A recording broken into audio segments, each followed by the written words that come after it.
बहुत बहुत धन्यवाद बाली सैनी जी का। बहुत ही जुझारू ਅਤੇ ਮਿਹਨਤੀ कार्यकर्ता ने आम आदमी पार्टी के साडे विचकार महिला शक्ति पहुंचे, असीं उन्हां दा भी इत्थे पहुंचण दे सारिआं दा धन्नवाद करदे हां।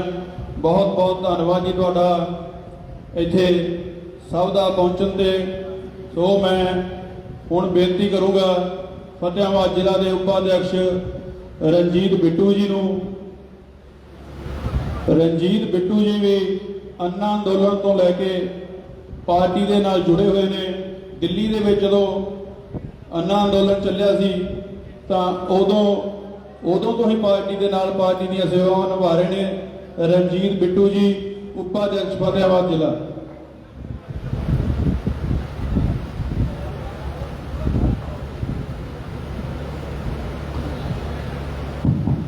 बहुत बहुत धन्यवाद भाई साहब आम आदमी पार्टी जिला के अध्यक्ष भाई गुरविंदर सिंह गरजा जी। स्टेज पर बैठा सम्मानित मंच मातृशक्ति ਅਤੇ आम आदमी पार्टी की रीढ़ की हड्डी साढ़े सारे ही बड़े छोटे आम आदमी पार्टी के असी वर्कर सब बराबर हाँ। सामने बैठी हुई साड़ी आम जनता जिहड़ी साडी पार्टी का मुख्य धुरा है, सबनू सत श्री अकाल, आदाब, नमस्कार। मैं तो पहला मेरे साथी कुछ बोल रहे सी कि भगवंत मान जी ने 15 अगस्त का कहा सी ते उन्होंने मुआवजा देना शुरू करता पानी का। साडे भी मुख्यमंत्री साहब ने बहुत बहुत धन्यवाद, उन्हें कहता भी जिहड़ा फसल नहीं बीजूगा उन्होंने दे देंगे जी।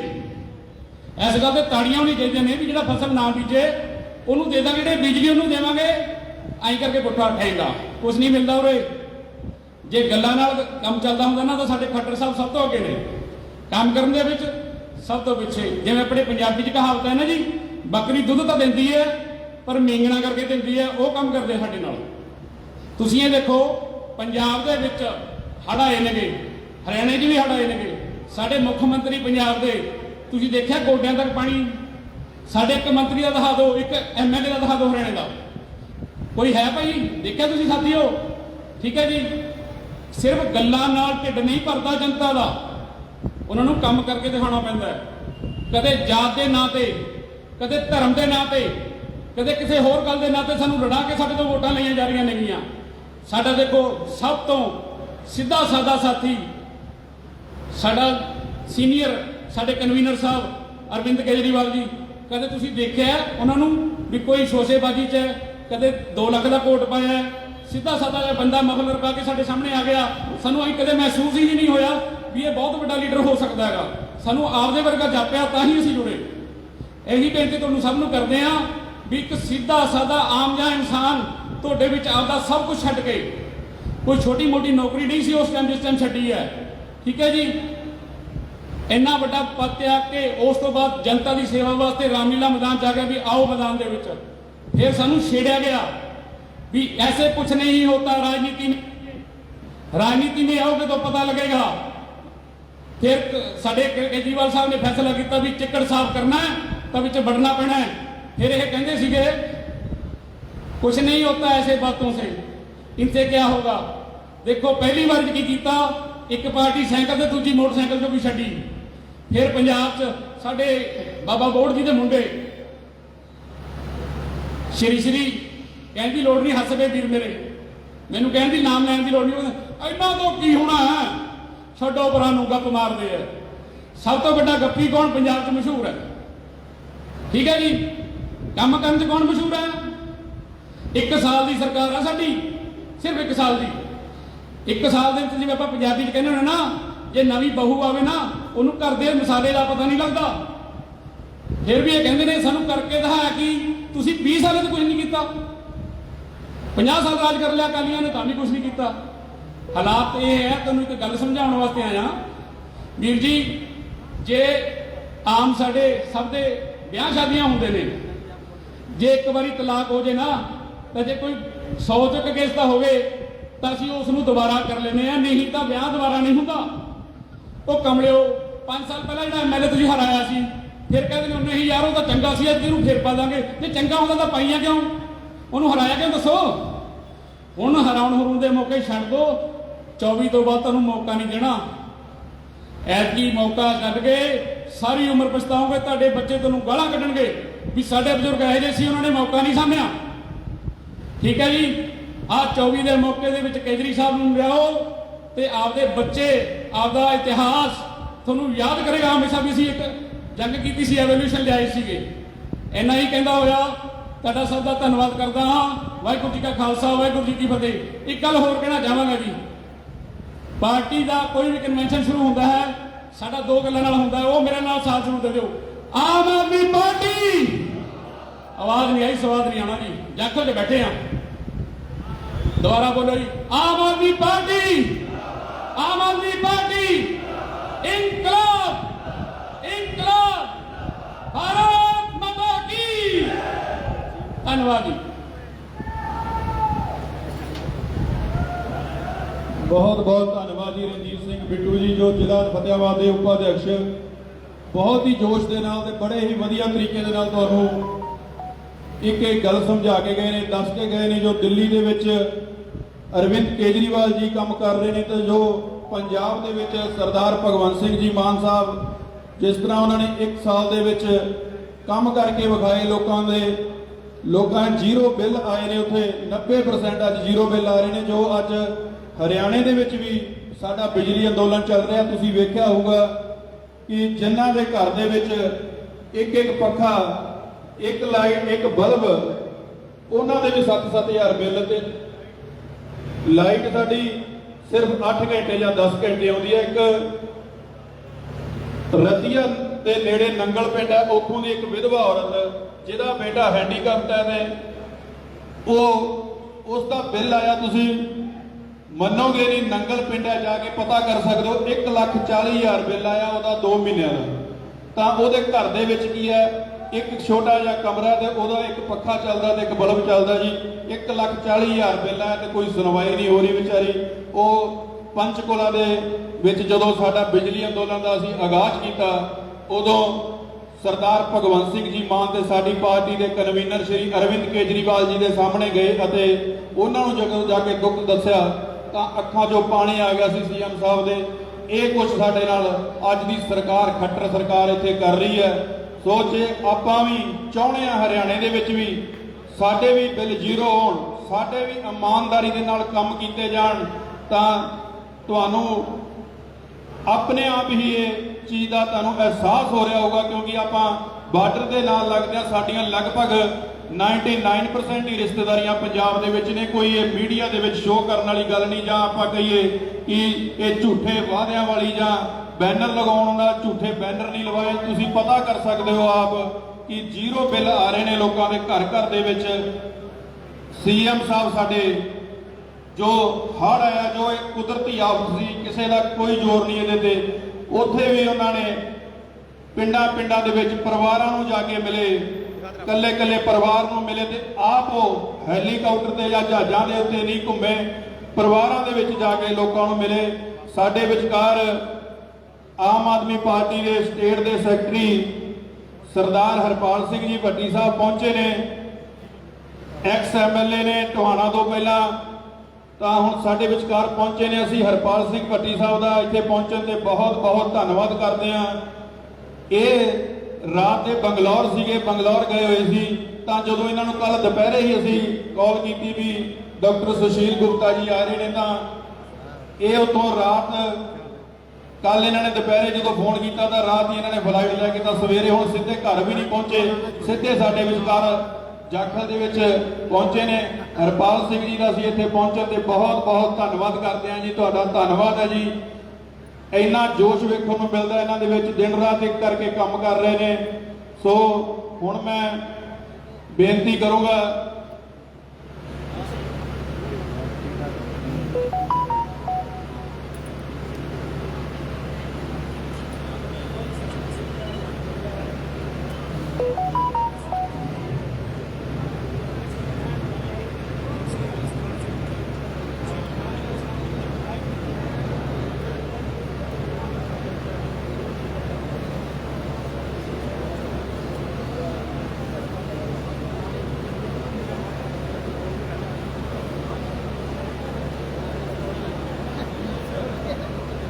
ਹੁਣ ਮੈਂ ਬੇਨਤੀ ਕਰੂੰਗਾ ਸਾਡੇ ਵਿਚਕਾਰ ਕਿਸਾਨ ਵਿੰਗ ਦੇ ਜ਼ਿਲ੍ਹਾ ਦੇ ਅਧਿਕਸ਼ ਜੈਵਿੰਦਰ ਮੇਚੂ ਜੀ ਉਹ ਵੀ ਪਹੁੰਚੇ ਨੇ। ਉਹਨਾਂ ਦਾ ਪਹੁੰਚਣ ਦੇ ਸਵਾਗਤ ਕਰਦੇ ਹਾਂ ਤਾਂ ਉਹਨਾਂ ਨੂੰ ਬੇਨਤੀ ਕਰਾਂਗੇ ਕਿ ਸਟੇਜ ਤੇ ਆਉਣ ਤਾਂ ਕਿ ਉਹ ਵੀ ਆਪਣੀ ਗੱਲ ਰੱਖ ਸਕਣ।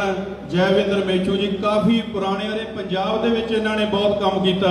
ਇਹਨਾਂ ਦੀ ਇੱਕ ਟੀਮ ਬਣੀ ਹੋਈ ਸੀ, ਖਾਸ ਕਰਕੇ ਸਾਡੇ ਨੀਲ ਗਰਗ ਜੀ ਬੈਠੇ ਨੇ ਤੇ ਉਹਨਾਂ ਨੂੰ ਪਤਾ ਜੀ ਬਠਿੰਡਾ, ਮੁਕਤਸਰ ਸਾਹਿਬ, ਅਬੋਹਰ, ਮਲੋਟ ਦੇ ਵਿੱਚ ਇਹਨਾਂ ਨੇ ਬਹੁਤ ਕੰਮ ਕੀਤਾ, ਤਾਂ ਕਾਫੀ ਤਜਰਬਾ ਵੀ ਇਹਨਾਂ ਕੋਲੇ।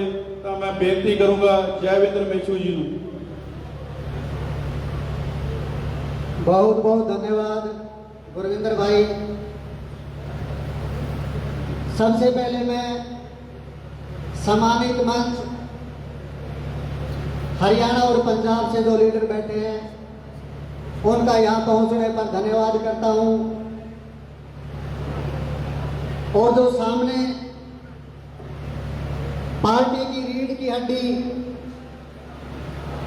हमारे हरियाणा के कर्मठ कार्यकर्ता और जो नेता बैठे हैं उनको मैं सलाम करता हूं, सलूट करता हूं। मैं जयविंदर मेचू किसान सेल जिला अध्यक्ष फतेहाबाद डिस्ट्रिक्ट से हूं। दो चीजों की जानकारी मेरे को अच्छी सी है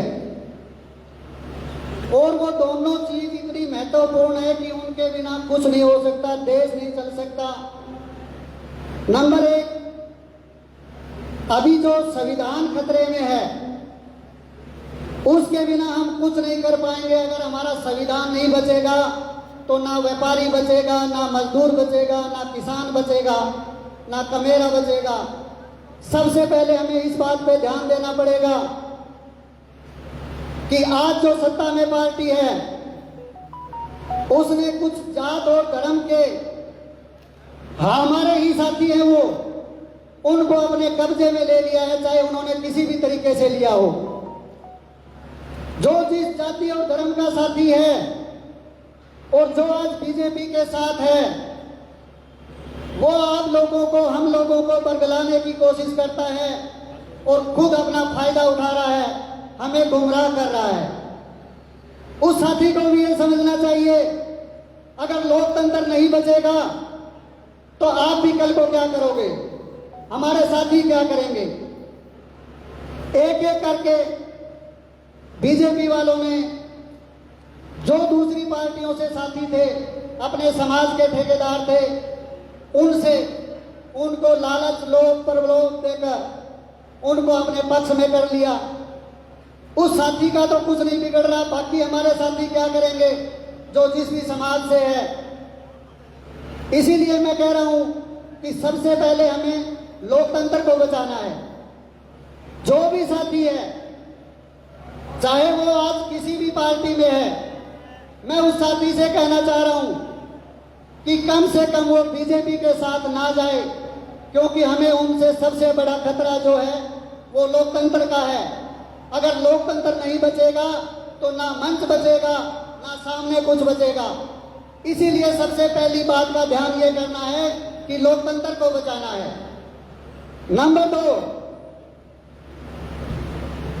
अभी गुरविंदर भाई ने बताया कि हमारे राज्यसभा के सांसद श्री सुशील गुप्ता जी और हमारे प्रदेश के अध्यक्ष श्री सुशील गुप्ता जी पहुंच चुके हैं। मैं हमारे अध्यक्ष जी का यहाँ पहुंचने पर स्वागत करता हूं और साथ साथ जो साथी बाहर खड़े हैं पंडाल से, उन साथियों से आग्रह निवेदन प्रार्थना कर रहा हूं कि वो साथी पंडाल के अंदर आ जाएं। सुशील गुप्ता जी अंदर आ चुके हैं। इनकलाब, इनकलाब, अरविंद केजरीवाल जी,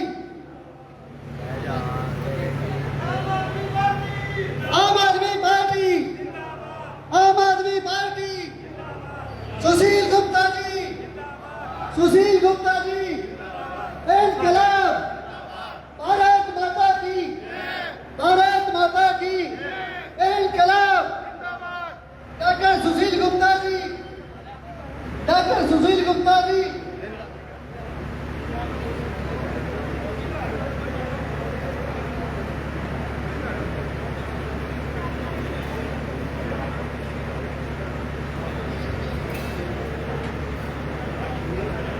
बसंती चोला मेरा रंग दे बसंती चोला मेरा रंग दे बसंती चोला मेरा रंग दे बसंती चोला हो आए रंग दे मेरा रंग दे बसंती चोला मेरा रंग दे बसंती चोला मेरा रंग दे बसंती चोला मेरा रंग दे बसंती चोला आए रंग दे बसंती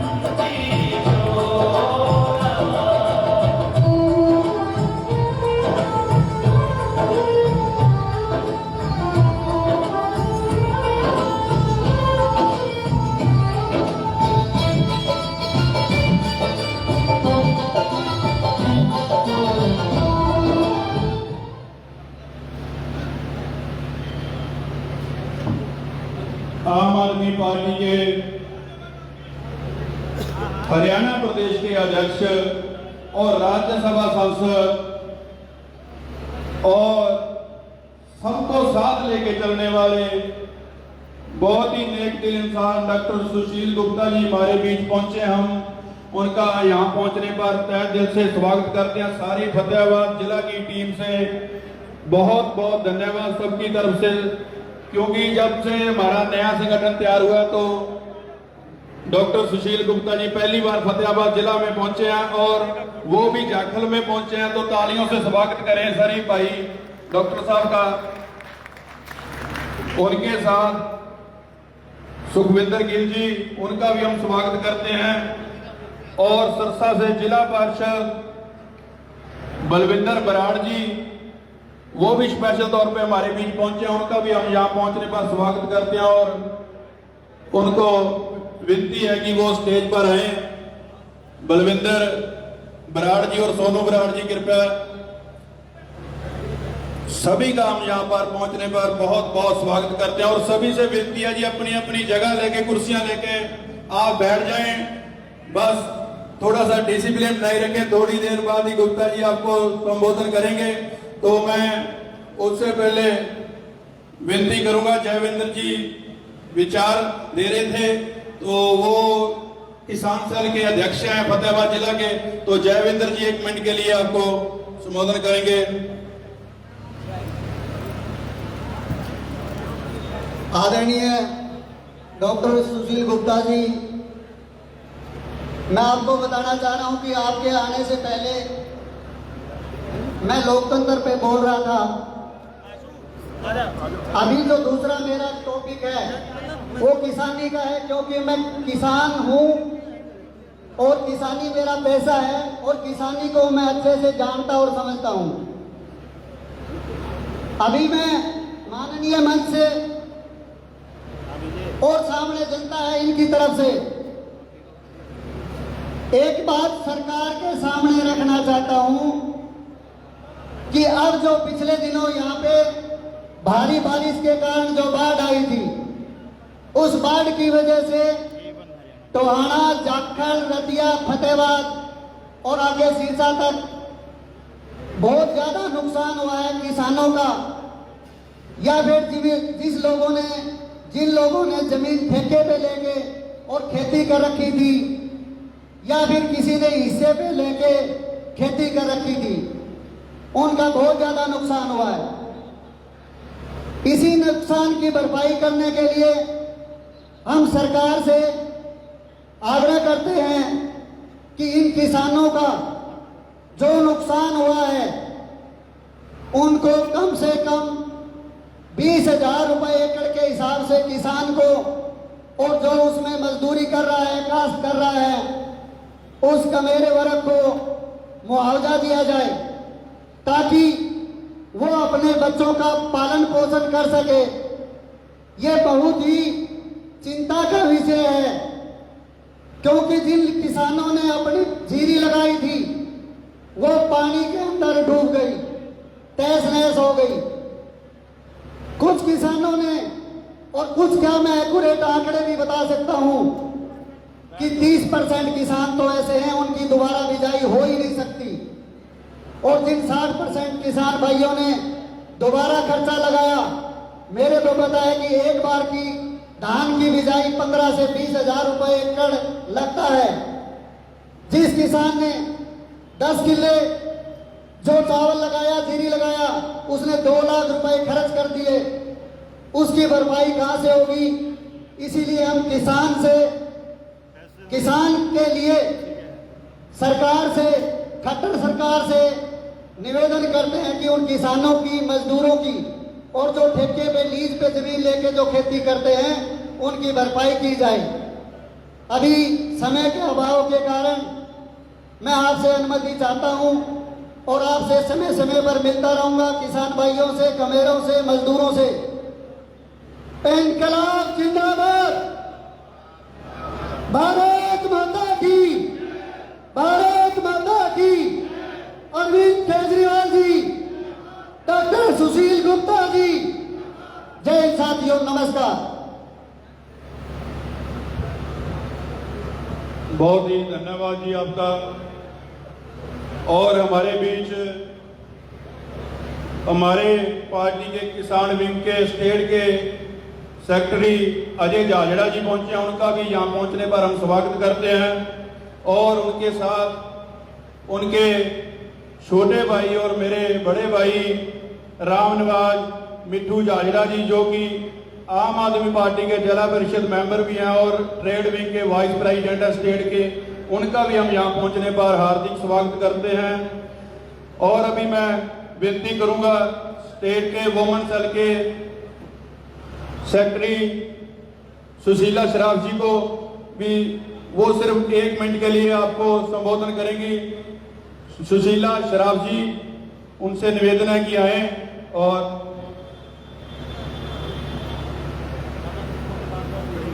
बहुत ही आदर और सम्मान के योग्य आपके अपने अजीज, आपके बीच में रात दिन रह रहे राज्यसभा सांसद, हरियाणा प्रदेश के प्रदेशाध्यक्ष भाई सुशील गुप्ता जी, पंजाब से आए हुए भाई अनिल जी, इंडस्ट्री चेयरमैन, सभी मेरे फतेहाबाद के कोने कोने से आए हुए पिता तुल्य बुजुर्गों, मेरे साथियों, मेरी मातृशक्ति छायाकार भाइयों, जैसा कि आपको पता है कि मौजूदा सरकार से जनता इतनी ट्राई कर रही है कि हम खुद अपने आप देख के आए हैं। क्योंकि जैसे भाई केजरीवाल जी ने एक मौका सरकार को दो और बिजली आंदोलन चलाया हुआ है, हम डोर टू डोर कर रहे हैं। पूरे हरियाणा प्रदेश में आपको पता है बिजली आंदोलन चल रहा है, तो हम बहनों की जाके आप सुनते हैं, बहनें कहती है कि हमारा इतना बिल आता है कि हम संभव नहीं है कि हम उनको भर सकें। बिल तो बिल क्या कि हमारे कनेक्शन भी काट दिए जाते हैं और हमारी पेंशन काट दी जाती है, हमारे को कोई पूछने वाला नहीं है। तो आप बताओ, जो बहनें काम काज करके अपना चूल्हा चौका चलाती है तो वो कहाँ से इतना बिजली का बिल भरेगी? तो उनकी नज़र सिर्फ एक ही है, क्योंकि आपको पता है जैसे पहले बीजेपी सरकार भी नहीं थी, सिर्फ 2 ही सरकारें होती थी और आज आपको पता है हमने उनको 2 बार मौका दे दिया। तो अब जनता समझ चुकी है कि आपका अपनी सरकार कौन है। अब जनता चाहती है कि हम एक बार केजरीवाल जी को लाए हम, क्योंकि देखो जो पंजाब और दिल्ली में बिल माफ कर सकती है तो हरियाणा में सरकार क्यों नहीं कर सकती? मुझे तो एक बात नहीं समझ आती कि सत्ता पक्ष वालों के पेट में दर्द क्यों हो जाता है, गरीब लोगों को फायदा हो रहा है, उनके पेट में दर्द हो रहा है। तो मैं कहती हूँ कि हम आपकी आवाज़ हम डोर टू डोर कर रहे हैं और आप लोगों की, जनता की आवाज़ लेके हम चाहते हैं कि सरकार को पता चले कि ये सरकार क्या कर रही है, क्या कर सकती है। खाली ये नहीं कि हमें अंदर डाल के जाता है, कोई कानून कर दे, कोई अध्यादेश लेके। तो आप देखो, आज की जनता कोई अनपढ़ नहीं है, आज की सभी लिखी पढ़ी जनता है। पहले था समय जो लोगों को नहीं पता चलता था, हम जा जाके घर बताते थे, पर मैं नहीं समझती कि अब जनता अनपढ़ है, जनता खुद समझती है कि कौन हमारा वफादार है। बस मैं इतना ही कहती हुई आपके ज़्यादा समय ना लेते हुए ये कहूँगी कि आप थोड़ी सी मेहनत करो, आपकी अपनी सरकार होगी। जय धन्यवाद। बहुत बहुत धन्यवाद जी मैडम सुशीला श्राफ जी का। तो अभी मैं विनती करूंगा हमारे फतेहाबाद के जिला के सेक्रेटरी दर्शन लाल हंसू जी को कि 1 मिनट के लिए वो आए और अपनी हाजिरी लगवाएं। कृपया सभी जितने भी हमारे वक्ता हैं, कृपया समय का ध्यान जरूर रखें। तो मैं विनती करूंगा दर्शन लाल हंसू जी को वो आए।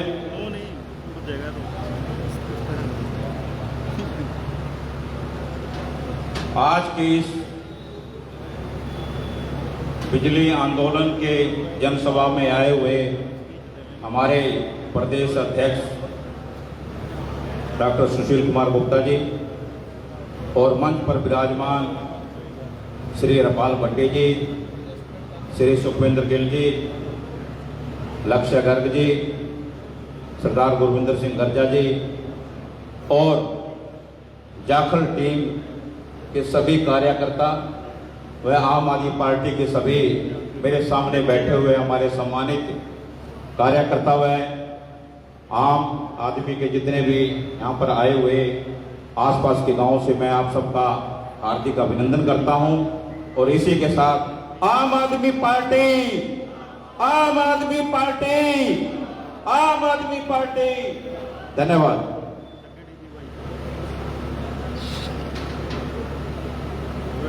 बहुत बहुत धन्यवाद जी। और समय बहुत कम है क्योंकि डॉक्टर सुशील गुप्ता जी के आगे भी 2 प्रोग्राम हैं, तो मैं माफ़ी चाहूँगा। हमारे काफ़ी वक्ताओं के नाम भी आए हुए थे। रमेश कुमार चांदपुरा जी वो भी बैठे हैं, स्वागत है जी उनका। सोनू मित्तल जी आए हैं, उनका भी हम स्वागत करते हैं। तो अभी मैं विनती करूँगा हमारे स्टेट के ज्वाइंट सेक्रेटरी लक्ष्य गर्ग जी वो आए और 1 मिनट के लिए अपनी बात रखें। लक्ष्य गर्ग जी।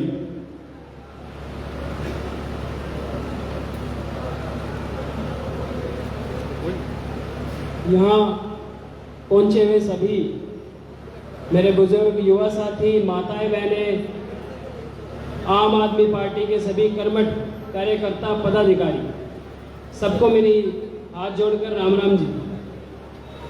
और हमारे प्रदेश के अध्यक्ष माननीय डॉक्टर सुशील गुप्ता जी, हमारे राज्यसभा सांसद, उनका भी यहाँ पहुँचने पर हम हार्दिक अभिनंदन करते हैं।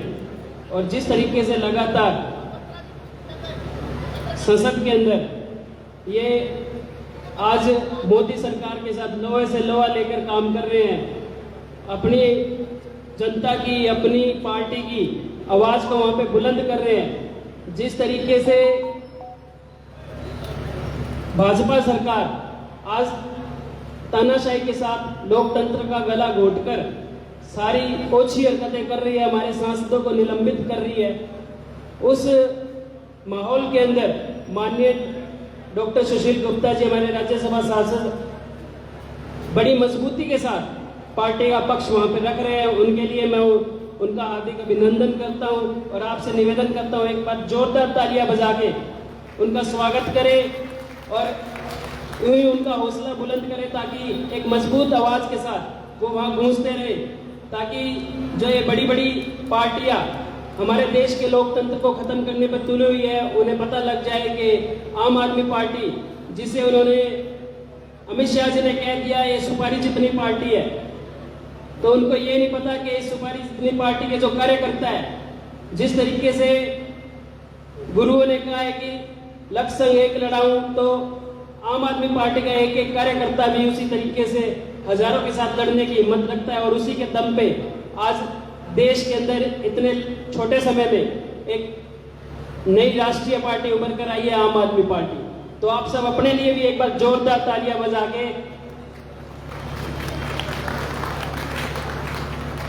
हमारे अनिल गर्ग जी जो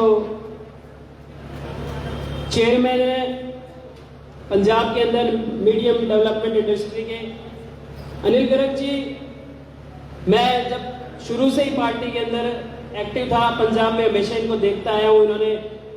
इनको देख के ये लगता है कि आम आदमी पार्टी ये किस तरीके से अपने मजबूत पुराने मेहनती साथियों का ध्यान रखती है और किस तरीके से उन्हें पंजाब के अंदर लगातार जिम्मेवारियां दे रही है।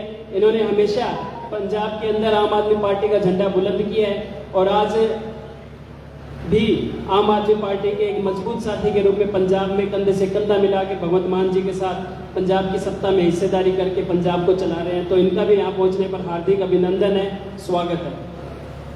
बाकी बिजली आंदोलन हरियाणा के अंदर चल रहा है और एक बहुत अच्छा आंदोलन ही है। लोग बिजली के बिलों से दुखी हैं, तो उसका रुझान हमें बहुत अच्छा मिल रहा है। लोग उमड़ उमड़ कर पढ़ रहे हैं। मेरी एक ही विनती है, जैसा सतबीर चांडली भाई ने, बाकी साथियों ने बताया कि हरियाणा के अंदर जिस तरीके से पंजाब में सरकारी है, उससे भी ज़्यादा माहौल इस टाइम हरियाणा के अंदर है। तो मेरे कार्यकर्ताओं से ये मेरा निवेदन है, आप लोगों से भी मेरा ये निवेदन है कि जो भी पार्टी के मुद्दे आते हैं उन्हें जन जन तक ले जाने का काम करें, दिन रात जमीन पर मेहनत करें, ताकि हम गांव-गांव गली-गली पहुंच सके। तभी हरियाणा में सरकार बनेगी हमारी, जब हमारा कार्यकर्ता, हमारा हर एक नेता गली-गली गांव-गांव जनता के बीच में रहेगा और जनता के काम करेगा और पार्टी के मुद्दे और जनता के मुद्दों को लगातार उठाता रहेगा। जय हिंद, जय भारत, नमस्कार। बहुत बहुत धन्यवाद जी लक्ष्य गर्ग जी। अब मैं विनती करूंगा सुखविंदर गिल जी से कि वो समय का जरूर ध्यान रखें सभी साथी, क्योंकि आगे 2-3 प्रोग्राम है, तो क्योंकि सभी साथी सम्मानित हो आप, तो सुखविंदर गिल जी सिर्फ 1 मिनट के लिए। मंच पर विराजमान माननीय राज्यसभा सांसद हमारे प्रदेश के अध्यक्ष सुशील कुमार गुप्ता जी, सरदार हरपाल सिंह जी, गुरविंदर सिंह गर्जा जी, दर्शनपाल हंसू जी, रामनिवास जी, अजय जी, बाकी सारे ही सम्मानित लक्ष्य जी, जयविंदर जी, नरेश जी, और विशेष रूप से हमारे बीच उपस्थित पंजाब से नील गर्ग जी।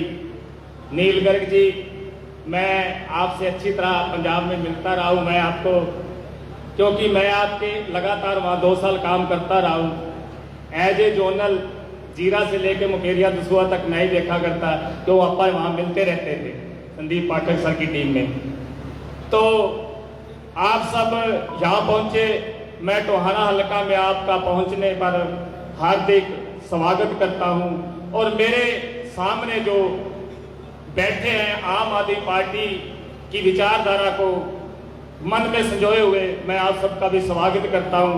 मैं ज़्यादा कुछ ना बोलता हुआ बस 2 सवाल ही आप लोगों से पूछूंगा कि आपने सुना है कि पंजाब और दिल्ली में भगवंत मान जी और अरविंद केजरीवाल जी बहुत अच्छे काम कर रहे हैं, सुना है ना आप सबने? तो क्या वो सारे अच्छे काम हमें चाहिए?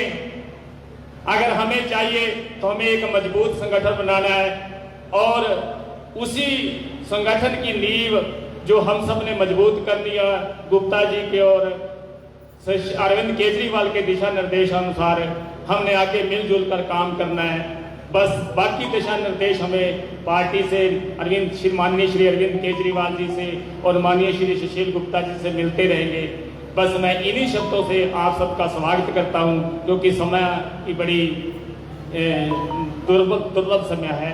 मैं कहूँगा कम समय है थोड़ा, बाकी वक्ताओं को भी बोलना समय चाहिए। बहुत बहुत धन्यवाद। बहुत बहुत धन्यवाद जी। हमारे भी सोनू मित्तल जी पहुंचे हैं, अरुण जिंदल जी, इनका भी स्वागत है जी। माफी चाहते हैं थोड़ा सा समय कम होने के कारण, तो मैं अभी सिर्फ 1 मिनट के लिए विनती करूंगा अजय झाजड़ा जी से। तो आप 1 मिनट के लिए अजय झाजड़ा जी, जो कि किसान सेल के स्टेट सेक्रेटरी हैं हमारे, वो आए मंच पर और अपनी बात रखेंगे। तो अजय झाजड़ा जी। बहुत ही आदर और सत्कार के योग आम आदमी पार्टी के प्रदेश अध्यक्ष डॉक्टर सुशील गुप्ता जी और उनके साथ मंच पे विराजमान तमाम पार्टी का कर्मठ कार्यकर्ता और शीर्ष नेतृत्व, समय अभाव की वजह से मैं साथियों का नाम नहीं ले पाऊंगा, तो मैं माफी चाहूंगा। और इस पंडाल में उपस्थित एक एक आम आदमी पार्टी की रीढ़ की हड्डी कार्यकर्ता, जिनकी बदौलत आज पार्टी इस देश और प्रदेश के अंदर निरंतर बहुत ही तेजी से अपनी पकड़ हिंदुस्तान की राजनीति पे बना रही है। वो सिर्फ और सिर्फ ताकत है तो एक आम आदमी की ताकत है, जो आज इस सभागार में इस चीज की गवाही दे रहा है कि आने वाला समय हरियाणा में भी आम आदमी पार्टी की सरकार होगी।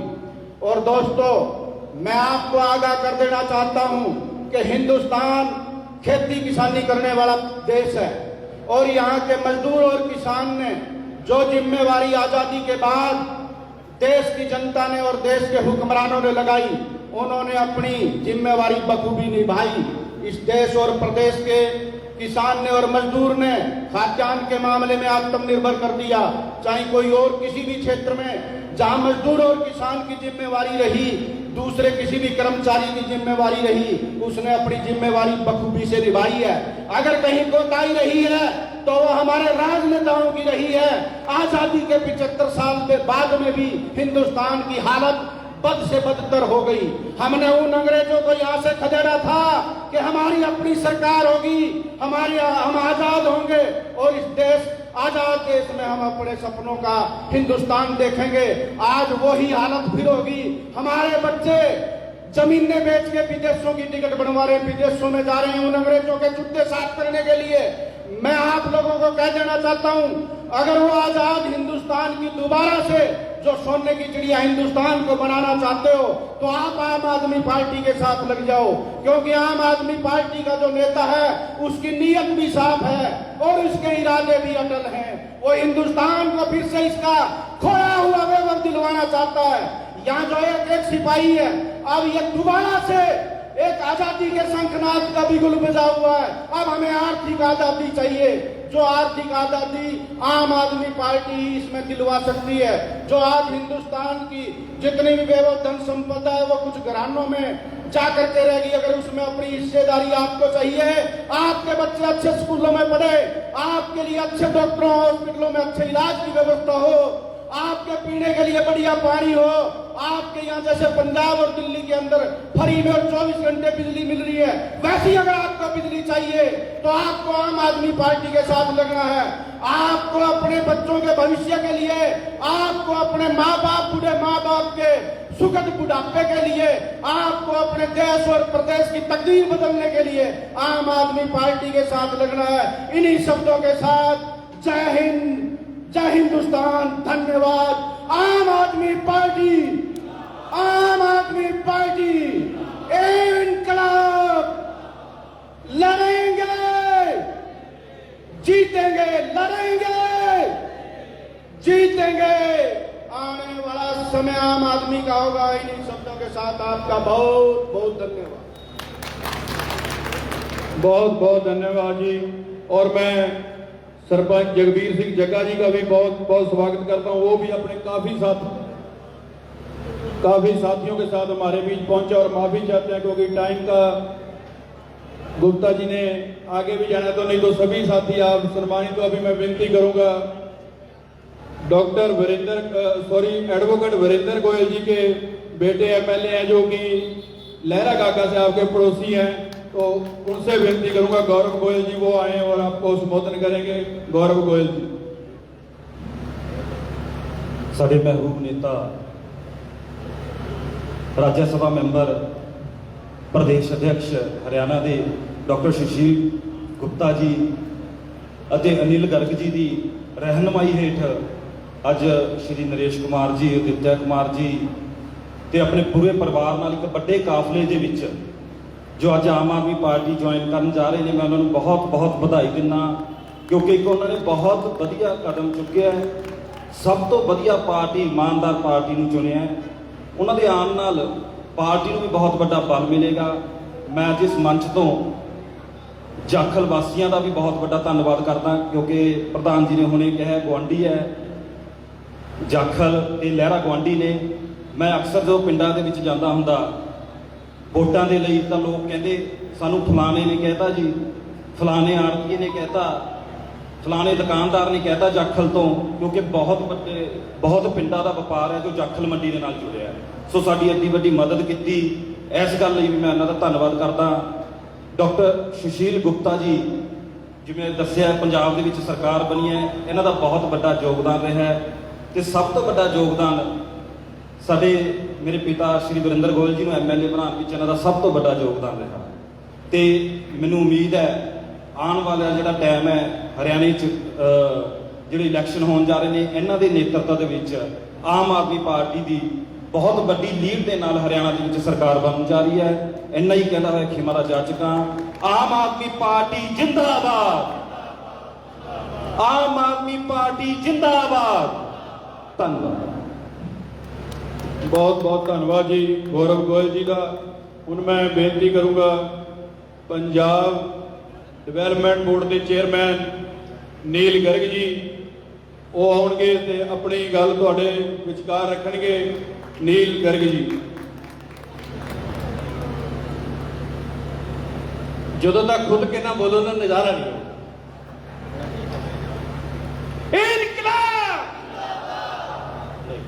ਇਹ ਤਾਂ ਆਵਾਜ਼ ਸ਼ੈੱਡ ਤੋਂ ਵੀ ਬਾਹਰ ਨਹੀਂ ਗਈ, ਪੰਚਕੂਲੇ ਤੱਕ ਆਵਾਜ਼ ਜਾਣੀ ਚਾਹੀਦੀ ਹੈ, ਖੱਟੜ ਤੱਕ। ਠੀਕ ਹੈ ਨਾ? ਦੋਨੇ ਹੱਥ ਖੜੇ ਕਰਕੇ ਇਨਕਲਾਬ, ਇਨਕਲਾਬ। ਸਾਡੇ ਬਹੁਤ ਹੀ ਮਾਨਯੋਗ ਮੈਂਬਰ ਰਾਜ ਸਭਾ ਡਾਕਟਰ ਸੁਸ਼ੀਲ ਗੁਪਤਾ ਜੀ, ਪ੍ਰਧਾਨ ਹਰਿਆਣਾ ਪ੍ਰਦੇਸ਼, ਸਮੁੱਚੀ ਲੀਡਰਸ਼ਿਪ ਤੇ ਸ਼ਹਿਰ ਦੇ ਪਤਵੰਤੇ ਸੱਜਣੋ, ਸਭ ਤੋਂ ਪਹਿਲਾਂ ਤਾਂ ਧੰਨਵਾਦ ਨਰੇਸ਼ ਬੰਸਲ ਜੀ ਦਾ, ਅਦਿੱਤਿਆ ਬੰਸਲ ਜੀ ਦਾ, ਜਿਨ੍ਹਾਂ ਦੀ ਬਦੌਲਤ ਸਾਨੂੰ ਤੁਹਾਡੇ ਰੂਬਰੂ ਹੋਣ ਦਾ ਮੌਕਾ ਮਿਲਿਆ। ਔਰ ਜਿਸ ਵੱਡੀ ਗਿਣਤੀ ਦੇ ਵਿੱਚ ਤੁਸੀਂ ਇੱਥੇ ਆਏ ਹੋ, ਇਹ ਦੱਸਦਾ ਹੈ ਕਿ ਇੰਨੀ ਗਰਮੀ ਦੇ ਵਿੱਚ, ਉਹ ਵੀ ਸੰਡੇ ਵਾਲੇ ਦਿਨ, ਜਦੋਂ ਲੋਕ ਮਸਤੀ ਕਰਨ ਜਾਂਦੇ ਆ, ਪਰਿਵਾਰ ਨਾਲ ਜਾਣ ਜਾਂ ਇਕੱਲੇ ਜਾਣ, ਤੁਸੀਂ ਇਹ ਸ਼ੈੱਡ ਦੇ ਥੱਲੇ ਇਸ ਗਰਮੀ ਦੇ ਵਿੱਚ ਆ ਕੇ ਇੱਥੇ ਬੈਠੇ ਹੋ। ਇਹਦਾ ਮਤਲਬ ਇਹ ਹੈਗਾ ਤੁਸੀਂ ਬਦਲਾਵ ਦੇ ਵਿੱਚ ਯਕੀਨ ਰੱਖਦੇ ਹੋ। ਇਸ ਕਰਕੇ ਆਪਣੇ ਆਪ ਲਈ ਇੱਕ ਵਾਰੀ ਤਾੜੀਆਂ ਜ਼ਰੂਰ ਮਾਰੋ। ਆਪਣੇ ਆਪ ਲਈ ਤਾੜੀਆਂ ਮਾਰਨ ਚ ਕੰਜੂਸੀ ਨਹੀਂ ਵਰਤੀ। ਇੱਕ ਵਾਰੀ ਫਿਰ ਆਪਣੇ ਆਪ ਲਈ ਤਾੜੀਆਂ ਮਾਰ ਲਓ। ਅੱਜ ਹਰਿਆਣਾ ਪ੍ਰਦੇਸ਼ ਦੇ ਹਾਲਾਤ ਜਦੋਂ ਅਸੀਂ ਦੇਖਦੇ ਹਾਂ ਤਾਂ ਸ਼ਰਮ ਨਾਲ ਸਿਰ ਝੁਕ ਜਾਂਦਾ ਹੈ। ਇਹ ਕਲਰਕ ਅੱਜ ਲਗਾਤਾਰ ਹੜਤਾਲ ਕਰ ਰਹੇ ਹਨ। ਉਹਨਾਂ ਨੂੰ ਹੜਤਾਲ ਕਰਨ ਦਾ ਮੌਕਾ ਵੀ ਨਹੀਂ ਦਿੱਤਾ ਜਾ ਰਿਹਾ ਔਰ ਤਾਨਾਸ਼ਾਹੀ ਆਦੇਸ਼ ਦਿੱਤੇ ਜਾ ਰਹੇ ਨੇ। ਜੇਕਰ ਕੋਈ ਕਲਰਕ ਇਹ ਹੜਤਾਲ ਕਰੇਗਾ ਤਾਂ ਉਸ ਨੂੰ ਸਸਪੈਂਡ ਕਰਤਾ ਜਾਏਗਾ, 6 ਮਹੀਨੇ ਦੀ ਜੇਲ੍ਹ ਵੀ ਹੋ ਜਾਏਗੀ। ਇਹ ਕਲਰਕ ਕੌਣ ਨੇ? ਕਲਰਕ ਸਾਡੇ ਹੀ ਤਾਂ ਬੱਚੇ ਨੇ, ਇਹ ਕਲਰਕ ਸਾਡੇ ਹੀ ਤਾਂ ਭਰਾ ਨੇ, ਇਹ ਕਲਰਕ ਸਾਡੇ ਹੀ ਤਾਂ ਪਿਓ ਨੇ, ਇਹ ਕਲਰਕ ਸਾਡੇ ਵਿੱਚੋਂ ਹੀ ਤਾਂ ਹੈ ਨੇ। ਤਾਂ ਅਸੀਂ ਕਦੋਂ ਤੱਕ ਇਸ ਤੇ ਯਕੀਨ ਰੱਖਾਂਗੇ? ਮੈਂ ਕੀ ਲੈਣਾ, ਮੈਂ ਕੀ ਲੈਣਾ। ਅੱਜ ਸਾਡੀਆਂ ਆਂਗਣਵਾੜੀ ਵਰਕਰਾਂ ਉਹ ਹੜਤਾਲ ਤੇ ਨਹੀਂ। ਜੇਕਰ ਕਿਸਾਨ ਬੋਲਦਾ ਤਾਂ ਡਾਂਗਾਂ ਮਰਾਈਆਂ ਜਾਂਦੀਆਂ ਨੇ। ਵਪਾਰੀਆਂ ਦੀ ਤਾਂ ਉਹ ਗੱਲ ਹੀ ਨਹੀਂ ਸੁਣਦੀ। ਇਸ ਦਾ ਮਤਲਬ ਕੀ ਹੋਇਆ? ਇਹ ਵਕਤ ਸਰਕਾਰ ਬਦਲਦਾ ਨਹੀਂ ਹੈ। ਸਰਕਾਰਾਂ ਤਾਂ ਤੁਸੀਂ 1966 ਤੋਂ ਬਦਲੀ ਜਾ ਰਹੇ ਹੋ। ਪਿਛਲੇ ਤਕਰੀਬਨ ਤੁਸੀਂ ਦੇਖੋ 34 ਤੇ 23 57 ਸਾਲਾਂ ਤੋਂ ਸਰਕਾਰਾਂ ਹੀ ਬਦਲ ਰਹੇ ਹੋ ਹਰਿਆਣਾ ਦੇ ਵਿੱਚ। ਹੁਣ ਸਰਕਾਰਾਂ ਬਦਲਣ ਦੇ ਨਾਲ ਮੁੱਦਾ ਹੱਲ ਨਹੀਂ ਹੋਣਾ। ਵਿਵਸਥਾ ਪਰਿਵਰਤਨ ਕਰਨ ਦੀ ਜ਼ਰੂਰਤ ਹੈ। ਔਰ ਵਿਵਸਥਾ ਪਰਿਵਰਤਨ ਕਿਹੜੀ? ਜਿਹਦੀ ਰਾਜਨੀਤੀ ਦੇ ਕੇਂਦਰ ਬਿੰਦੂ 'ਚ ਤੁਸੀਂ ਹੋ। ਉਹ ਪਾਰਟੀ ਜਿਹੜੀ ਪਾਰਟੀ ਤੁਹਾਡੇ ਬੱਚਿਆਂ ਬਾਰੇ ਸੋਚਦੀ ਹੋਵੇ, ਉਹ ਪਾਰਟੀ ਜਿਹੜੀ ਤੁਹਾਡੇ ਭਵਿੱਖ ਬਾਰੇ ਸੋਚਦੀ ਹੋਵੇ, ਉਹ ਪਾਰਟੀ ਜਿਹੜੀ ਪਾਰਟੀ ਤੁਹਾਡੇ ਬੱਚਿਆਂ ਦੀ ਐਜੂਕੇਸ਼ਨ ਬਾਰੇ ਸੋਚਦੀ ਹੋਵੇ, ਉਹ ਪਾਰਟੀ ਜਿਹੜੀ ਤੁਹਾਡੇ ਬੱਚਿਆਂ ਨੂੰ ਰੁਜ਼ਗਾਰ ਦੇ ਸਕਦੀ ਹੋਵੇ, ਉਹ ਪਾਰਟੀ ਜਿਹੜੀ ਕਿਸਾਨਾਂ ਦੀ ਬਾਹ ਫੜ ਸਕਦੀ ਹੋਵੇ, ਉਹ ਪਾਰਟੀ ਜਿਹੜੀ ਵਪਾਰੀਆਂ ਦੀ ਬਾਹ ਫੜ ਸਕਦੀ ਹੋਵੇ। ਅੱਜ ਤੁਹਾਨੂੰ ਉਹੀ ਜਿਹੀ ਪਾਰਟੀ ਦੀ ਜ਼ਰੂਰਤ ਹੈ ਜਿਹੜੀ ਕਿ ਹਰਿਆਣੇ ਦੇ ਵਿੱਚ ਵਿਵਸਥਾ ਪਰਿਵਰਤਨ ਲੈ ਕੇ ਆ ਸਕਦੀ ਹੋਵੇ। ਕਿਉਂਕਿ ਅਸੀਂ ਪੰਜਾਬ ਤੋਂ ਆਉਂਦੇ ਹਾਂ, ਇਹ ਚੀਜ਼ਾਂ ਅਸੀਂ ਆਪਣੇ ਪਿੰਡੇ ਤੇ ਹੰਡਾਈਆਂ ਨੇ। ਅਸੀਂ ਤੁਹਾਡੇ ਨਾਲ ਜਦੋਂ ਇਹ ਗੱਲਾਂ ਸਾਂਝੀਆਂ ਕਰਦੇ ਹਾਂ, ਅਸੀਂ ਕੋਈ ਕਿਤਾਬਾਂ ਦੀਆਂ ਲਿਖੀਆਂ ਹੋਈਆਂ ਗੱਲਾਂ ਸਾਂਝੀਆਂ ਨਹੀਂ ਕਰਦੇ। ਅਸੀਂ ਪਿੰਡੇ ਤੇ ਹੰਡਾਈਆਂ ਹੋਈਆਂ ਗੱਲਾਂ ਤੁਹਾਡੇ ਨਾਲ ਸਾਂਝੀਆਂ ਕਰਦੇ ਹਾਂ। ਉਹ ਵੀ ਵਕਤ ਸੀ ਪੰਜਾਬ 'ਚ ਵੀ ਇਹਦਾ ਆਵਾਜ਼ ਨਹੀਂ ਉਠਾਉਣ ਦਿੱਤੀ ਜਾਂਦੀ ਸੀ। ਪੰਜਾਬ ਵੀ ਸਾਡੇ ਤੇ ਝੂਠੇ ਪਰਚੇ ਪਾਏ ਜਾਂਦੇ ਸੀ। ਪੰਜਾਬ ਦੇ ਵਿੱਚ ਵੀ ਸਾਡੇ ਤੇ ਡਾਂਗਾਂ ਵਰਾਈਆਂ ਜਾਂਦੀਆਂ ਸੀ। ਪਰ ਜਦੋਂ ਪੰਜਾਬ ਦੇ ਲੋਕਾਂ ਨੇ ਤਹਈਆ ਕਰ ਲਿਆ, ਜਦੋਂ ਆਮ ਜਨਤਾ ਨੇ ਤਹਈਆ ਕਰ ਲਿਆ, ਤਾਂ ਹੁਕਮਰਾਨ ਕਦੇ ਤੁਹਾਡੇ ਤਹਈਏ ਦੇ ਕੇ ਰੁਕਿਆ ਨਹੀਂ ਕਰਦੇ। ਇਹ ਯਾਦ ਤੁਸੀਂ ਜ਼ਰੂਰ ਰੱਖਿਓ। ਇਹ ਜਿਹੜੀ ਤੁਹਾਨੂੰ ਸ਼ਕਤੀ ਮਿਲੀ ਹੈ ਨਾ, ਇਹ ਸ਼ਕਤੀ ਐਵੇਂ ਨਹੀਂ ਮਿਲੀ। ਸਾਡੇ ਲੱਖਾਂ ਨੌਜਵਾਨਾਂ ਨੇ, ਲੱਖਾਂ ਬਜ਼ੁਰਗਾਂ ਨੇ ਉਸ ਵਕਤ ਕੁਰਬਾਨੀਆਂ ਦੇ ਕੇ ਸਾਨੂੰ ਆਜ਼ਾਦ ਫਿਜ਼ਾ ਦੇ ਵਿੱਚ ਭੇਜਿਆ ਸੀ, ਪਰ ਅਸੀਂ ਆਪਣਾ ਫਰਜ਼ ਭੁੱਲ ਗਏ। ਟੈਕਸ ਅਸੀਂ ਦਈਏ, ਸਵੇਰੇ ਸ਼ੁਰੂ ਹੋ ਜਾਂਦੇ ਆ, ਰਾਤ ਨੂੰ ਸੁੱਤੇ ਪਏ ਵੀ ਟੈਕਸ ਦੇਈ ਜਾਂਦੇ ਆ। ਪੱਖਾ ਚੱਲਦਾ ਹੁੰਦਾ ਨਾ ਉੱਤੇ, ਜਦੋਂ ਤੁਸੀਂ ਸੁੱਤੇ ਪਏ ਹੋ, ਉਹ ਉੱਤੇ ਵੀ ਟੈਕਸ ਲੱਗਦਾ, ਉੱਤੇ ਵੀ GST ਲੱਗਦੀ ਹੈ, ਸਾਰੇ ਟੈਕਸ ਤੁਸੀਂ ਦਿੰਦੇ ਹੋ। ਜੇ ਮੰਤਰੀਆਂ ਨੂੰ, ਜੇ ਡਾਕਟਰ ਗੁਪਤਾ ਨੂੰ ਐਜ ਏ MP ਬਿਜਲੀ ਫ੍ਰੀ ਮਿਲ ਸਕਦੀ ਹੈ ਤਾਂ ਤੁਹਾਨੂੰ ਹੱਕ ਨਹੀਂ ਬਿਜਲੀ ਫ੍ਰੀ ਮਿਲੇ? ਦੱਸੋ ਹੱਥ ਖੜੇ ਕਰਕੇ, ਮਿਲਣੀ ਚਾਹੀਦੀ ਹੈ ਕਿ ਨਹੀਂ ਮਿਲਣੀ ਚਾਹੀਦੀ? ਤੇ ਇਹ ਵਿਵਸਥਾ ਪਰਿਵਰਤਨ ਸਿਰਫ ਆਮ ਆਦਮੀ ਪਾਰਟੀ ਲੈ ਕੇ ਆ ਸਕਦੀ ਹੈ। ਪਹਿਲਾਂ ਅਸੀਂ ਦਿੱਲੀ ਦੇ ਵਿੱਚ ਕੀਤਾ ਤੇ ਹੁਣ ਅਸੀਂ ਲਗਾਤਾਰ ਪੰਜਾਬ ਦੇ ਵਿੱਚ ਕੀਤਾ। ਅੱਜ ਪੰਜਾਬ ਦੇ ਵਿੱਚ 86% ਲੋਕਾਂ ਦੇ ਬਿਜਲੀ ਦੇ ਬਿੱਲ ਜ਼ੀਰੋ ਆਉਂਦੇ ਆ। ਤੁਸੀਂ, ਤੁਹਾਡਾ ਕੋਈ ਦੋਸਤ, ਤੁਹਾਡਾ ਮਿੱਤਰ, ਕੋਈ ਰਿਸ਼ਤੇਦਾਰ ਪੰਜਾਬ 'ਚ ਰਹਿੰਦਾ ਹੋਵੇ, ਉਹਨੂੰ ਪੁੱਛ ਸਕਦੇ ਹੋ। ਔਰ ਸਾਰਿਆਂ ਤੋਂ ਵੱਡੀ ਗੱਲ, ਇਸ ਤੋਂ ਪਹਿਲਾਂ ਕੀ ਹੁੰਦਾ ਸੀ? ਦਲਿਤ ਦੇ ਨਾਂ ਤੇ ਰਾਜਨੀਤੀ, ਕਿਸਾਨ ਦੇ ਨਾਂ ਦੇ ਉੱਤੇ ਰਾਜਨੀਤੀ, ਸਿਰਫ ਰਾਜਨੀਤੀ ਹੁੰਦੀ ਸੀ। ਔਰ ਸਭ ਤੋਂ ਵੱਡੀ ਗੱਲ, ਹਿੰਦੁਸਤਾਨ ਦੇ ਇਤਿਹਾਸ ਦੇ ਵਿੱਚ ਜਿਹੜਾ ਵਿਚਾਰਾ ਗਰੀਬ ਹੈ, ਉਹ ਤੇ ਗਰੀਬ ਹੀ ਹੈ ਨਾ, ਉਹਨੇ ਧਰਮ ਤੋਂ ਕੀ ਲੈਣਾ ਯਾਰ, ਉਹਨੇ ਜਾਤੀ ਤੋਂ ਕੀ ਲੈਣਾ? ਗਰੀਬ ਤੇ ਗਰੀਬ ਹੈ। ਕਦੇ ਉਹਦੀ ਥਾਂ ਤੇ ਆਪਣੇ ਆਪ ਨੂੰ ਰੱਖ ਕੇ ਦੇਖੋ। ਲੇਕਿਨ ਮਾਨ ਸਾਹਿਬ ਦੀ ਸਰਕਾਰ ਨੇ ਪੰਜਾਬ ਦੇ ਵਿੱਚ ਹਰ ਉਸ ਗਰੀਬ ਦੀ, ਜਨਰਲ ਕੈਟੇਗਰੀ ਦੀ ਬਾਹ ਫੜੀ। ਅੱਜ ਜਿਹੜਾ ਜਨਰਲ ਕੈਟੇਗਰੀ ਦਾ ਗਰੀਬ ਵੀ ਹੈ, ਉਹਦੀ ਬਿਜਲੀ ਵੀ ਫ੍ਰੀ ਹੈ, ਉਹ ਵੀ ਉਹਨਾਂ 90% ਲੋਕਾਂ ਦੇ ਵਿੱਚੋਂ ਹੈ। ਜੇਕਰ ਤੁਹਾਨੂੰ ਇਹ ਗੱਲ ਪਸੰਦ ਹੈ ਤਾਂ ਇੱਕ ਵਾਰੀ ਤਾੜੀਆਂ ਇਸ ਗੱਲ ਤੇ ਜ਼ਰੂਰ ਮਾਰੋ, ਕਿਉਂਕਿ ਜੇਕਰ ਤੁਸੀਂ ਸਮਾਜ ਨੂੰ ਬਦਲਣਾ ਹੈ, ਗੱਲਾਂ ਨਾਲ ਨਹੀਂ ਬਦਲ ਸਕਦੇ। ਸਕੂਲ ਬਦਲਨੇ ਪੈਣੇ ਹੈ, ਐਜੂਕੇਸ਼ਨ ਦਾ ਸਿਸਟਮ ਬਦਲਣਾ ਪੈਣਾ ਹੈ। ਦਿੱਲੀ 'ਚ ਅਸੀਂ ਆਲਰੇਡੀ ਕਰ ਚੁੱਕੇ ਹਾਂ, ਪੰਜਾਬ 'ਚ ਪਿਛਲੇ 1 ਸਾਲ ਤੋਂ ਲਗਾਤਾਰ ਕਰ ਰਹੇ ਹਾਂ।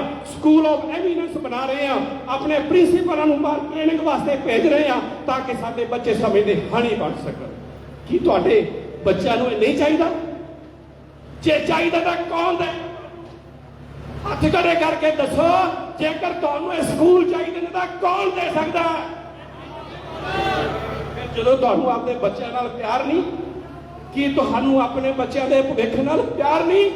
ਜਦੋਂ ਇਹ ਸਾਰੀਆਂ ਚੀਜ਼ਾਂ ਆਮ ਆਦਮੀ ਪਾਰਟੀ ਦੇ ਸਕਦੀ ਹੈ, ਔਰ ਜਿਸ ਸ਼ਿੱਦਤ ਦੇ ਨਾਲ ਤੁਸੀਂ ਇੱਥੇ ਆਏ ਹੋ, ਮੈਨੂੰ ਪੂਰਨ ਭਰੋਸਾ ਹੈਗਾ ਕਿ ਆਮ ਆਦਮੀ ਪਾਰਟੀ, ਇੱਥੋਂ ਸਟੇਜ ਤੋਂ ਬੋਲਿਆ ਗਿਆ ਸੀ, ਇਸ ਵਾਰ 80 ਪਾਰ।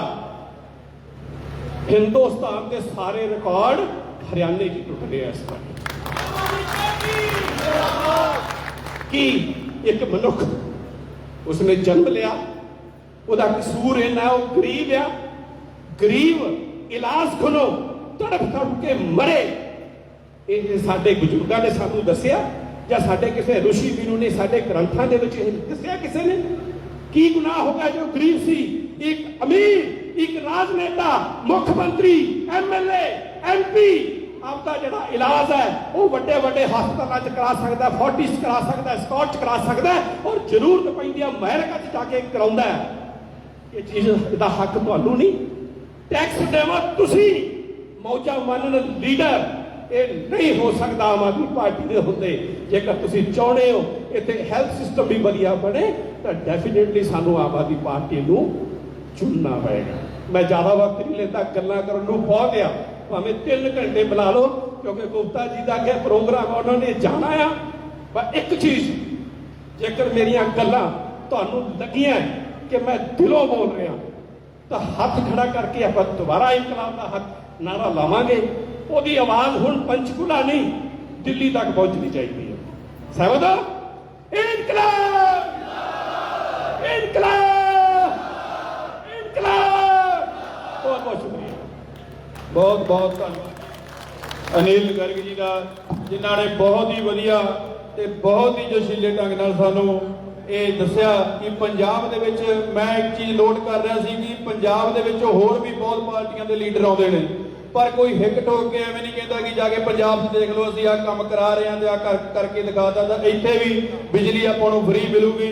ਸੋ ਮੈਂ ਬੇਨਤੀ ਕਰਦਾ ਹੁਣ ਸਾਡੇ ਹਰਿਆਣੇ ਦੇ ਸੈਕਟਰੀ ਔਰ ਐਕਸ MLA ਹਰਪਾਲ ਸਿੰਘ ਭੱਟੀ ਜੀ ਨੂੰ, ਉਹ ਆਉਣਗੇ ਤੇ ਆਪਣੇ ਵਿਚਾਰ ਰੱਖਣਗੇ। ਸਭ ਤੋਂ ਪਹਿਲਾਂ ਸਵਾਗਤ ਹੈ ਗੁਪਤਾ ਜੀ ਦਾ,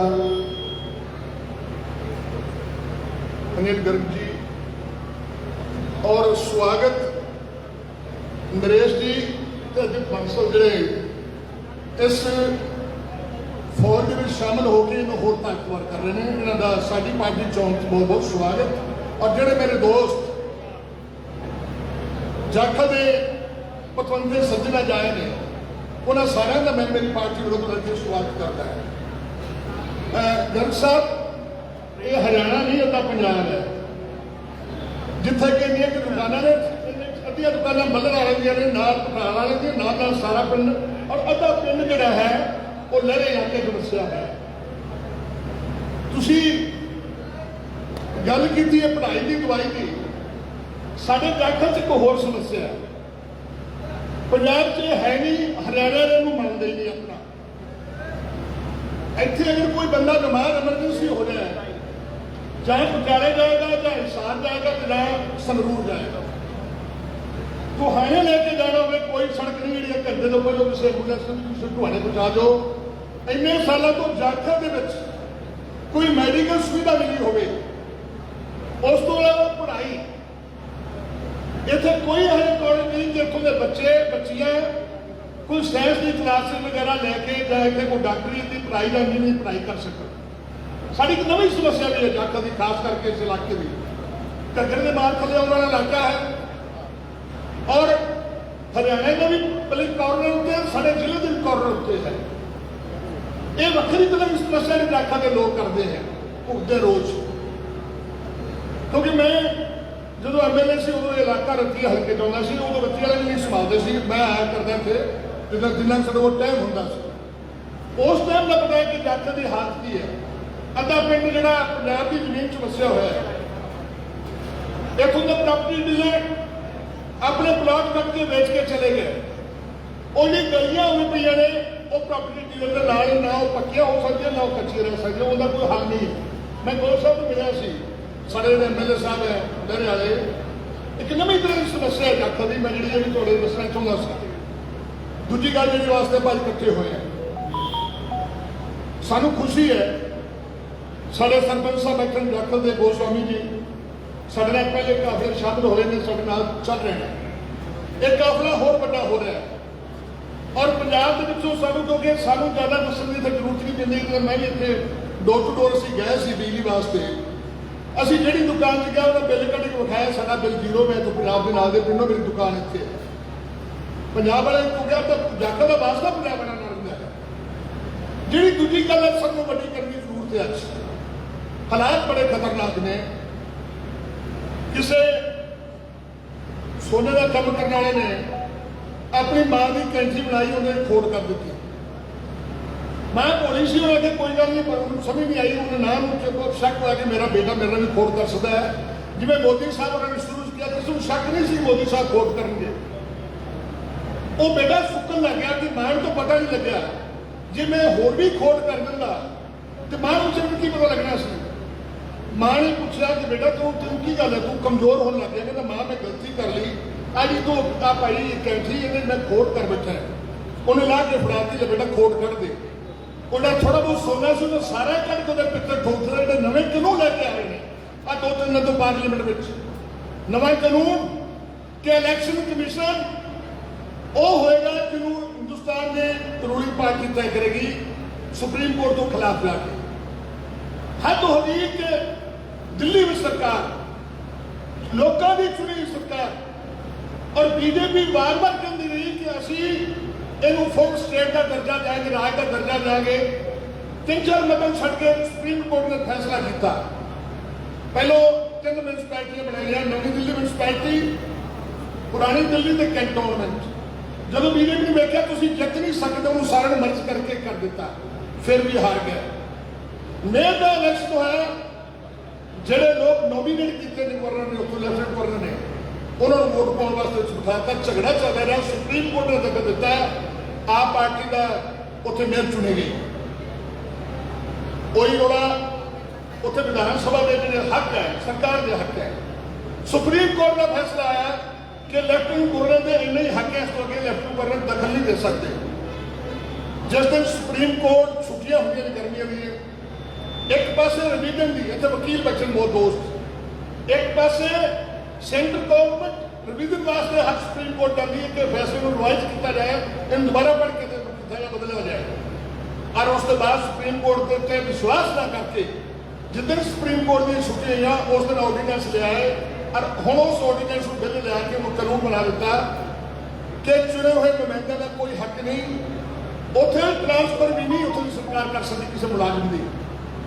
ਇਹ ਸਿਰਫ ਦਿੱਲੀ ਨਾਲ ਨਹੀਂ ਹੋ ਰਿਹਾ, ਇਹ ਉਹ ਕੋਡ ਜਿਹੜਾ ਮੈਂ ਦੱਸਿਆ ਪੰਜਾਬ ਵਿੱਚ ਵੀ ਉੱਥੋਂ ਦੇ ਗਵਰਨਰ ਕੀ ਕਿਸ ਤਰ੍ਹਾਂ ਦਖਲ ਦੇ ਰਹੇ ਨੇ ਚੁਣੀ ਸਰਕਾਰ 'ਚ। ਔਰ ਹੁਣ ਆ 2-3 ਦਿਨ ਤੋਂ ਜਿਹੜਾ ਹੋਇਆ ਮਣੀਪੁਰ ਵਿੱਚ ਹਿੰਸਾ ਹੋਈ, ਜਿਹੜਾ ਉੱਥੇ ਕਾਂਡ ਹੋਇਆ, ਮੈਂ ਉਹਨੂੰ ਦੁਹਰਾਉਣਾ ਨਹੀਂ ਚਾਹੁੰਦਾ। ਉਸ ਤੋਂ ਪਹਿਲਾਂ ਸਾਡੇ ਹਰਿਆਣੇ ਦੀਆਂ ਬੇਟੀਆਂ ਉੱਥੇ ਬੈਠੀਆਂ ਸੀ, ਔਰ ਬੜੀ ਕਮਾਲ ਦੀ ਗੱਲ ਹੈ, ਇਹਨਾਂ ਕਿਸੇ ਵੀ ਗੱਲ ਉੱਤੇ ਸਾਡੇ ਪ੍ਰਾਈਮ ਮਿਨਿਸਟਰ ਦਾ, ਸਾਡੇ ਉੱਥੋਂ ਦੇ ਹੋਮ ਮਿਨਿਸਟਰ ਇੱਕ ਸ਼ਬਦ ਨਹੀਂ ਬੋਲਦੇ। ਇਸ ਵਾਸਤੇ ਸਭ ਤੋਂ ਵੱਡੀ ਚੁਣੌਤੀ ਖੜੀ ਹੈ ਹਿੰਦੁਸਤਾਨ 'ਚ ਸੰਵਿਧਾਨ ਬਚੇਗਾ ਕਿ ਨਹੀਂ ਬਚੇਗਾ। ਇਹ ਦੋ ਅੰਦੋਲਨ ਸਭ ਇਕੱਠੇ ਲੜਨੇ ਪੈਣਗੇ ਨਵੀਆਂ ਪਰਿਸਥਿਤੀਆਂ 'ਚ। ਵਿਕਾਸ ਅਸੀਂ ਦੇਖ ਕੇ ਆਏ, ਤੁਸੀਂ ਸਾਰੇ ਇਲਾਕੇ ਦੇਖੇ ਨੇ ਵਿਕਾਸ ਦਾ ਦਾਅਵਾ ਕਰਦੇ ਨੇ। ਇੱਥੋਂ ਦੇ ਲੋਕ ਸਾਡੇ ਮਿਨਿਸਟਰ ਹੈ, ਐਸੇ ਜਾਖਲ ਮੰਡੀ ਵਿੱਚ ਮਿਨਿਸਟਰ ਬੈਠੇ ਹੋਏ ਹੈ, ਇੱਥੋਂ ਦੇ ਲੋਕ ਇਕੱਠੇ ਹੋਏ, ਦਰਬਾਰ ਹੈ ਖੁੱਲਾ, ਇੱਥੋਂ ਦਾ ਐਸਐਚਓ ਬੈਠਾ ਹੈ, ਇੱਥੋਂ ਦੇ ਜਿਹੜੇ ਵਸਨੀਕ ਸ਼ਿਕਾਇਤ ਕਰਦੇ ਨੇ ਕਿ ਇੱਥੇ ਚਿੱਟਾ ਵਿਕਦਾ ਹੈ, ਇਹਦੇ ਤੇ ਰੋਕ ਲਾਈ ਜਾਏ, ਔਰ ਮੰਤਰੀ ਕਹਿੰਦਾ ਤੁਸੀਂ ਫੜ ਕੇ ਜਾਓ ਜਿਹੜਾ ਚਿੱਟਾ ਵੇਚਦਾ ਹੈ। ਨੜਾਏ ਨੇ ਲੋਕ, ਉਹ ਦੱਸਦੇ ਨੇ ਵੀ ਰਹਿਣ ਵਾਲੀ ਹੈ, ਇੱਥੇ ਆਪਣੇ ਝੂਠਪੁਰ ਇੱਥੋਂ ਦੇ ਆ ਬੰਦੇ ਚਿੱਟਾ ਵੇਚਦੇ ਨੇ, ਔਰ ਆ ਐਸਐਚਓ ਬੈਠਾ ਹੈ, ਇਹ ਵਿਕਵਾਉਂਦਾ ਹੈ, ਨਾ ਐਸਐਚਓ ਕੋ ਬੋਲਦਾ ਹੈ ਨਾ ਮੰਤਰੀ ਬੋਲਦਾ। ਹਾਲ ਇੱਥੋਂ ਦੇ ਪ੍ਰਸ਼ਾਸਨ ਦੀ ਆ ਬਣ ਚੁੱਕੀ ਹਰਿਆਣਾ ਦੀ। ਮੈਂ ਕੱਲ ਬੰਗਲੌਰ ਸੀ ਰਾਤ, ਕਿਉਂਕਿ ਨਵੀਂ ਸਰਕਾਰ ਬਦਲੀ ਉੱਥੋਂ ਦੀ, ਮੈਨੂੰ ਦੱਸਦਾ ਸੀ ਕਿ ਪਹਿਲਾਂ ਵੀ ਦੇਣਾ ਪੈਣਾ ਸੀ ਕਾਂਗਰਸ ਦੇ ਰਾਜ 10% ਸਾਨੂੰ ਦੇਣੀ ਪੈਂਦੀ ਰਿਸ਼ਵਤ, ਹੁਣ ਰਿਸ਼ਵਤ 40% ਹੈ, ਲੈਂਦੇ ਐਡਵਾਂਸ ਨੇ, ਕੰਮ ਦੀ ਗਰੰਟੀ ਨਹੀਂ। ਹਾਰਨ ਤੋਂ ਬਾਅਦ ਮੰਤਰੀਆਂ ਦਾ ਕੁਟਾਪਾ ਕਰਨ ਲੋਕ ਸਾਡੇ ਪੈਸੇ ਵਾਪਸ ਕਰੋਗੇ ਲੈ ਰੱਖਣ, ਕੰਮ ਤੁਸੀਂ ਕੀਤਾ ਹੀ ਨਹੀਂ, ਔਰ ਲਗਭਗ ਇਹੀ ਹਾਲ ਸਾਡੇ ਇੱਥੇ ਹੈ। ਮੈਨੂੰ ਯਾਦ ਹੈ ਕਿ ਮੈਂ ਇੱਥੇ ਬਿਜਲੀ ਘਰ 'ਚ ਬੈਠਾ ਸੀ, ਇੱਥੇ ਕੋਈ ਕੰਮ ਸੀ ਬਿਜਲੀ ਘਰ 'ਚ, ਕਿਸੇ ਕੰਜ਼ਿਊਮਰ ਦਾ, ਮੈਂ ਗੁੱਸੇ 'ਚ ਆਇਆ, ਮੈਂ ਉਹ ਮਾਸਟਰ ਨੂੰ ਗੱਲਬਾਤ ਕੀਤੀ, ਥੋੜਾ ਜਿਹਾ ਖਿੱਚਿਆ, ਕੰਮ ਉਹਦਾ ਤਾਂ ਹੋ ਗਿਆ, ਮੇਰੇ ਨਾਲ ਹੀ ਕੋੜੇ ਥੋੜਾ ਦਿੱਤੀ ਸੀ, ਮੈਂ ਨਾਂ ਭੁੱਲ ਗਿਆ, ਚੀਨੂ ਕਰਕੇ ਜਾਣਦਾ ਉਸਦਾ ਨਾਮ, ਮੇਰੇ ਨਾਲ ਇਕੱਠਾ ਹੋਇਆ ਆਪਣੀ। ਉਹ ਅਗਲੇ ਦਿਨ ਚੀਨੂ ਦੀ ਦੁਕਾਨ ਤੇ ਅੱਗ ਲੱਗ ਗਈ, ਅਸੀਂ ਪੁੱਛਣ ਆਏ, ਉਹ ਦੁਕਾਨਦਾਰ ਕਹਿੰਦਾ ਕਾਮਲ ਸਾਹਿਬ ਆ ਕੇ ਮੇਰੀ ਦੁਕਾਨ ਤੇ ਬੈਠਣਾ, ਆਪਾਂ ਗੱਲਬਾਤ ਕਰਦੇ ਹਾਂ। ਉਹਨਾਂ ਦੱਸਿਆ ਕਿ ਐਸ ਤਰ੍ਹਾਂ ਮੇਰੇ ਤੇ ਕੇਸ ਬਣਾਇਆ ਝੂਠਾ, ਔਰ ਮੈਂ ਜਾ ਕੇ ਮੰਤਰੀ ਸਾਹਿਬ ਦਾ ਫੋਨ ਕਰਵਾਇਆ, ਫੋਨ ਦੇ ਬਾਵਜੂਦ ਵੀ 70,000 ਰੁਪਏ ਦੇ ਕੇ ਚੁੱਕ ਗਿਆ।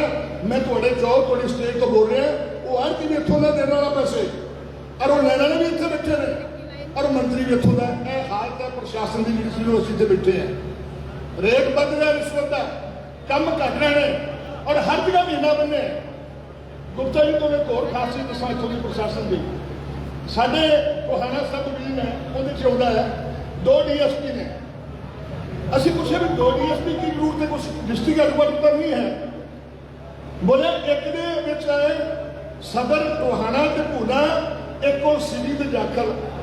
ਅਸੀਂ ਪੁੱਛਿਆ ਕਰਦੇ ਕੀ ਹੈ, ਅਸਲ ਤੇ ਰੋਲਾ ਇੱਕ ਮੰਤਰੀ BJP ਦਾ ਔਰ ਇੱਕ ਲੀਡਰ BJP ਦਾ, ਦੋਨੋਂ ਵੰਡ ਕੇ ਦੇਣਾ। ਇੱਕ DSP ਇੱਕ ਨੂੰ ਦਿੰਦਾ, ਦੂਜਾ DSP ਦੂਜੇ ਹਿੱਸਾ ਦਿੰਦਾ, 2 DSP ਰੱਖੇ ਹੋਏ ਨੇ। ਮੈਨੂੰ ਪੁੱਛਿਆ ਕਿਸੇ ਨੇ, ਪੱਤਰਕਾਰਾਂ ਪੁੱਛਿਆ, ਚੁਣਾਵ ਸੀ ਸਾਡਾ ਇੱਥੇ ਲੋਕਲ ਬਾਡੀਜ਼ ਦਾ, ਸਾਨੂੰ ਪੁੱਛਣ ਲੱਗੇ ਲੜਦੇ ਕਿਉਂ ਨੇ ਆਪਸ ਵਿੱਚ। ਮੈਂ ਕਿਹਾ ਹੱਡਾ ਰੋੜੀ ਦੇ ਕੁੱਤੇ ਵੇਖਣਗੇ ਤੁਸੀਂ? ਬੋਲੇ ਹਾਂ। ਹੱਡਾ ਰੋੜੀ ਦੇ ਕੁੱਤੇ ਕਾਹਦੇ ਵਾਸਤੇ ਲਾਉਂਦੇ ਨੇ? ਮਾਸ ਖਾਣ ਵਾਸਤੇ, ਪਰ ਹੱਡਾ ਰੋੜੀ ਨਹੀਂ ਛੱਡਦੇ। ਇਹਨਾਂ ਦੋਵਾਂ ਚੋਂ ਕੋਈ ਵੀ ਸਰਕਾਰ ਨਹੀਂ ਛੱਡੇਗਾ, ਪਰ ਲੜਦੇ ਰਹਿਣਗੇ ਮਾਲ ਕਿਦਾ ਵਿਕੇ। ਹਾਲ ਕਿੱਥੇ ਹੈ? ਚਲੋ ਮੈਂ ਦਿਖਾਉਣਾ ਇੱਥੇ ਨਾਲ ਸਾਡੇ ਪਿੰਡ ਮਗੇੜਾ।